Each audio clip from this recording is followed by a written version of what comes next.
औरतों के लिए उनकी इज्जत क्या होती है, वो इंसान आखिर मंगलसूत्र की बात कैसे कर सकता है? हम कैसे मान लें कि भाई मंगलसूत्र उनके लिए इंपॉर्टेंट है भी? वो कैसे बात कर रहे हैं? पूरे कांग्रेस के मैनिफेस्टो में पहले पेज से लास्ट पेज तक कहीं भी मंगलसूत्र, कहीं भी इस तरह की बात नहीं की गई है। मुगल्स थे तब हिंदू को बचाने की जरूरत नहीं पड़ी, अंग्रेज आए तब हिंदुओं को बचाने की जरूरत नहीं पड़ी, कांग्रेस थी तब हिंदुओं को बचाने की जरूरत नहीं पड़ी, इतनी सरकारें रही है तब हिंदू खतरे में नहीं रहा। आज जब पूरी की पूरी पार्टी हिंदुओं की, आज हिंदू खतरे में आ गए, आज मुसलमान खतरे में नहीं है, इन हिंदुओं की वजह से हिंदू ही खतरों में आ गए और हिंदुओं को ही बचाना पड़ेगा। नमस्कार दोस्तों, तो कुछ क्लिप पे आप लोग देखे होंगे इस लड़की को। तो आज हम लोग देखने वाले हैं जो हमारे इंडिया में भी ऐसे ऐसे हिंदू आदमी है, इनकी वजह से आज उत्तर प्रदेश में ये हाल है। तो भाई ये वीडियो का ना आप लोग पूरे देखिए, अगले वीडियो स्टार्ट करते देखिए जनता की भीड़ लगी हुई है और जनता से मैं बात कर रही थी, कई मुद्दे मुझे गिनवाए जा रहे थे, लेकिन नेताओं की बयानबाजी को लेकर क्या राय है? पीएम मोदी के भाषण आप सुन रही होंगी, कैसे लग रहे हैं इन दिनों भाषण? फिलहाल तो लग नहीं रहा कि वो पीएम है। जितनी बौखलाए हुए हैं, जितनी बौखलाहट उनके दिल में है, उनकी जुबान पे है, लग तो नहीं रहा वो पीएम है। देखिए अब मुद्दे सारे खत्म हो चुके हैं। अब पता चल गया है कि हमारी हार हो रही है, अब पता चल गया है कि हमारी 400 पार क्या, शायद हमारी 40 पार भी ना आए, तो इसलिए वो बेचारे हिंदू मुसलमान पर उतर आए हैं। सिर्फ और सिर्फ अब उनका एक ही टॉपिक रह गया है, सिर्फ हिंदू और मुसलमान। अभी जैसे कि उन्होंने बोला कि मंगलसूत्र उतरवा देंगे, आपके घर में घुस जाएंगे, इस तरह की गंदे बयान जो हमारे पीएम को बिल्कुल शोभा नहीं देते, इस तरह के बयान उन्होंने दिए, बहुत ही गंदे तरीके से दिए। और लगातार हम देख रहे हैं वो सिर्फ और सिर्फ हिंदू मुसलमान पर बात कर रहे हैं। अभी तक उन्होंने देखा कि परिवार की बात कर रहे थे, मोदी मेरा परिवार, अभी तक बहुत सारे मुद्दों पे बात हो रही थी, पर अब सिर्फ एक ही मुद्दा है, वो है हिंदू मुसलमान। भले ही बड़ बोले लोग बोल ले कि हाँ भैया राम मंदिर बन गया, जय श्री राम के नारे दे दे, बट उनको भी खुद दिल में पता है कि भाई जय श्री राम के नारे देने से हमारे घर में रोटी नहीं आने वाली है, मंदिर में जाकर हम भीख नहीं मांगने वाले हैं। हमें जो चाहिए वो है रोजगार, हमें जो चाहिए वो है शिक्षा, हमें जो चाहिए वो है हॉस्पिटल्स, हमें जो चाहिए लड़कियों की सुरक्षा, जो हमारे पास बिल्कुल नहीं है। तरह से ये दलितों से नफरत करते हैं, जिस तरह से मुसलमानों से नफरत करते हैं। देखिए जिस चौक पे आप खड़ी है ना, ये पूरा हिंदू एरिया है, वो पूरा मुस्लिम एरिया है, आगे चले जाएंगे सारे दलित लोग रहते हैं। तो हिंदू मुस्लिम सिख ईसाई दलित सब मिलकर रहते हैं यहाँ पे। आप कितनी भी कोशिश कर लीजिए, आप उस एके को खत्म नहीं कर सकते। पर जब पता चल जाता है कि हम हारने वाले हैं, इस बारी हमारी सरकार चेंज होने वाली है, इस बारी गठबंधन सरकार कह ले, हम कांग्रेस सरकार कह ले, पूरी मजबूती से आगे हारी है, तो हमारे को सिर्फ एक ही मुद्दा दिखता है, वो है हिंदू मुसलमान और दलित। हिंदू मुसलमानों को लड़वाओ, जय श्री राम के नारे लगवाओ, मंदिर मंदिर मंदिर के नाम पे वोट पाओ और जीत जाओ। ऐसा इस बार तो कम से कम नहीं होना। माजी आप देख रहे हैं पीएम मोदी की कि कांग्रेस अगर आती है तो एक ही वर्ग के लोगों को सारी संपत्ति दे दी जाएगी। मंगलसूत्र जैसा मुद्दा अब चुनावों में देखने को मिल रहा है, ये क्या है? बौखलाहट है क्या? उसको पता ही नहीं औरतों के लिए उनकी इज्जत क्या होती है, वो इंसान आखिर मंगलसूत्र की बात कैसे कर सकता है? हम कैसे मान लें कि भाई मंगलसूत्र उनके लिए इंपॉर्टेंट है भी? वो कैसे बात कर रहे हैं? पूरे कांग्रेस के मैनिफेस्टो में पहले पेज से लास्ट पेज तक कहीं भी मंगलसूत्र, कहीं भी इस तरह की बात नहीं की गई है कि एक ही वर्ग को आपकी संपत्ति दी जाएगी, एक ही वर्ग को आपको सब कुछ दे दिया जाएगा।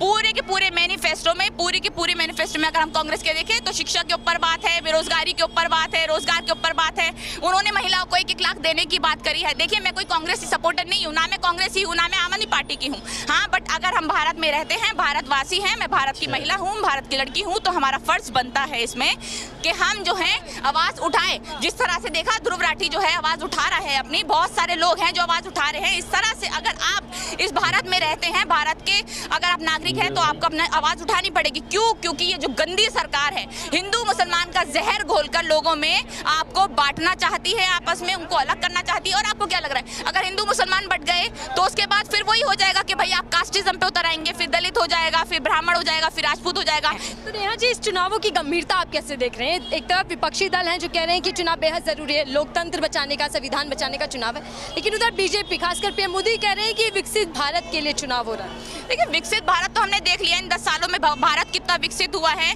औरतों की सुरक्षा हमने देख ली, इनके पास खुद ही लोग, इनके खुद के ही नेता जो है बलात्कारी नेता जो इनकी सारी पार्टियों में पड़े हैं, जितने भी देख ले ईडी वाले जितने भी वहां पर जाकर बिल्कुल साफ हो जाते हैं। ये लोग कितने साफ है, इन्होंने कितना विकास किया है, इन्होंने कितने हॉस्पिटल्स बनवाए, इन्होंने शिक्षा के लिए क्या क्या किया, हमें साफ साफ दिखता है। तो हम खासकर ये इन 10 सालों में बीजेपी की ये वाली बात तो बिल्कुल ना सुने कि हाँ अब विकास हो सकता है। विकास बिल्कुल खत्म हो चुका है। और अगर हम बात करें दूसरी पार्टियों की जो कोशिश कर रहे हैं कि हम लोकतंत्र पे बात करेंगे, हम विकास पे बात करेंगे, तो हाँ इन पहले हम देखें कांग्रेस के राज में 65-70 साल जितना भी कांग्रेस ने राज किया उसमें सही मायने में हमें दिखता है कि बहुत ज़्यादा काम हुआ है और बहुत अच्छे काम हुए हैं। दिल्ली सरकार ने देखिए कितना अच्छा काम किया है, दिल्ली में बहुत से अच्छे काम किए हैं, रोजगार पे काम हुआ है, शिक्षा पे काम हुआ है, हर चीज़ पे काम हुआ है, तो साफ साफ पता चलता है हमें।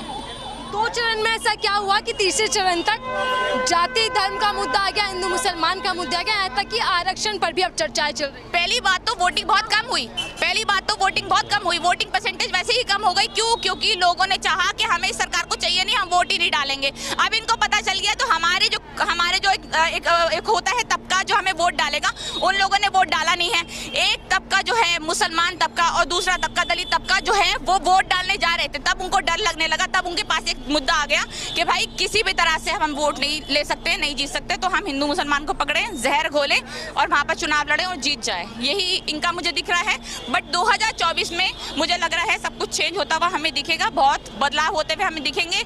हर 10 में से 8 लोग मुझे दिख रहा है, वो 2 पता नहीं कौन से लोग हैं, वो 2 बोलने वाले, जैसे बोला कि आएगा तो मोदी ही। शायद उनके लिए उनकी बेटियों की, उनकी बहनों की सुरक्षा कुछ नहीं है, उनके लिए रोजगार कुछ नहीं है। क्यों? क्योंकि वो खुद अनपढ़ है, माना नहीं है तो उनके लिए रोजगार कुछ नहीं है, शिक्षा उनको चाहिए नहीं क्योंकि स्कूल वो जाते नहीं है।